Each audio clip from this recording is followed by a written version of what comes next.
और ग्लासगो से प्रधानमंत्री मोदी इस वक्त लाइव हैं, आपको सीधे कार्यक्रम में लिए चलते हैं। ये उनके अस्तित्व के लिए चुनौती है। क्लाइमेट चेंज की वजह से आई आपदाएं उनके लिए सचमुच प्रलय का रूप ले सकती हैं।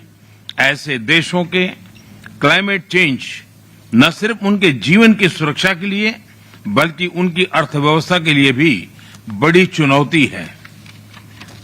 ऐसे देश टूरिज्म पर बहुत निर्भर हैं, लेकिन प्राकृतिक आपदाओं के चलते टूरिस्ट भी उनके पास आने से घबराते हैं। फ्रेंड्स, वैसे तो सीड्स देश सदियों से नेचर के साथ समन्वय में जीते रहे हैं। वे प्रकृति के स्वाभाविक साइकिल के साथ एडेप्ट करना जानते हैं, लेकिन पिछले कई दशकों में हुई स्वार्थपूर्ण व्यवहार की वजह से प्रकृति का जो अस्वाभाविक रूप सामने आया है, उसका परिणाम आज निर्दोष स्मॉल आइलैंड स्टेट्स झेल रहे हैं। और इसलिए मेरे लिए CDRI या आयरिस सिर्फ एक इंफ्रास्ट्रक्चर की बात नहीं है, बल्कि ये मानव कल्याण के अत्यंत संवेदनशील दायित्व का हिस्सा है। ये मानव जाति के प्रति हम सभी की कलेक्टिव जिम्मेदारी है। ये एक तरह से हमारे पापों का साझा प्रायश्चित भी है।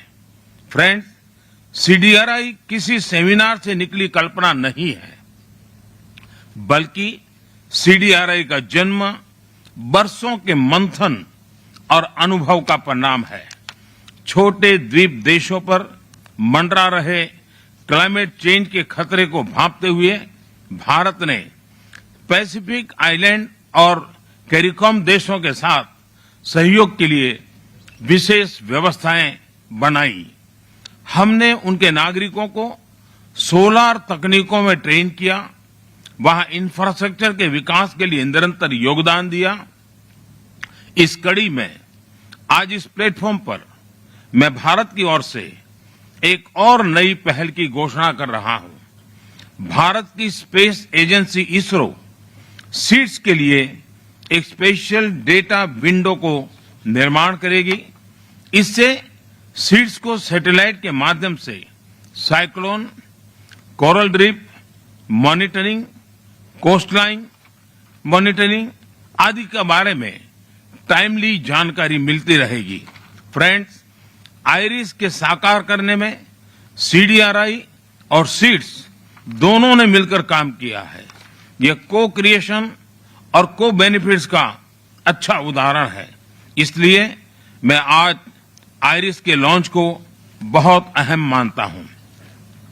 आयरिस के माध्यम से सीड्स को टेक्नोलॉजी, फाइनेंस, जरूरी जानकारी तेजी से मोबिलाइज करने में आसानी होगी। स्मॉल आइलैंड स्टेट्स के क्वालिटी इंफ्रास्ट्रक्चर को प्रोत्साहन मिलने से वहां जीवन और आजीविका दोनों को लाभ मिलेगा।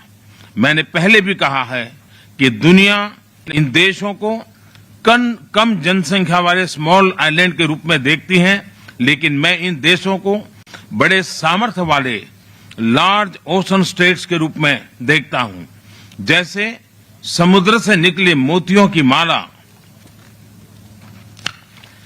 सबकी शोभा बढ़ाती है, वैसे ही समुद्र से घिरे सीड्स विश्व की भी शोभा बढ़ाते हैं।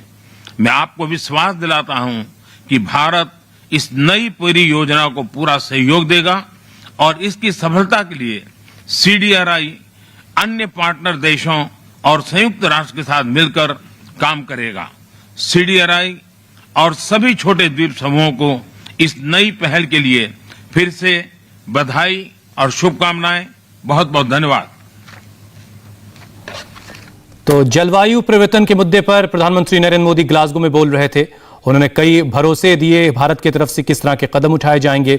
जलवायु परिवर्तन से पूरी दुनिया को खतरा है, प्रधानमंत्री ने कहा, और ये हमारे अपने यानी हम मनुष्यों के पापों का नतीजा है कि ये जलवायु परिवर्तन हो रहा है, जो प्रलय के तौर पर हमें जगह जगह दिखाई देती है।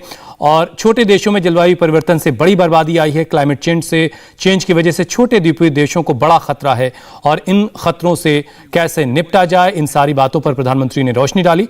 ग्लासगो में इस वक्त क्लाइमेट चेंज को लेकर के दुनिया भर के देश बैठे हैं। बातचीत हो रही कि कैसे जलवायु परिवर्तन के मुद्दे पर दुनिया भर के देश एक साथ काम कर सकते हैं।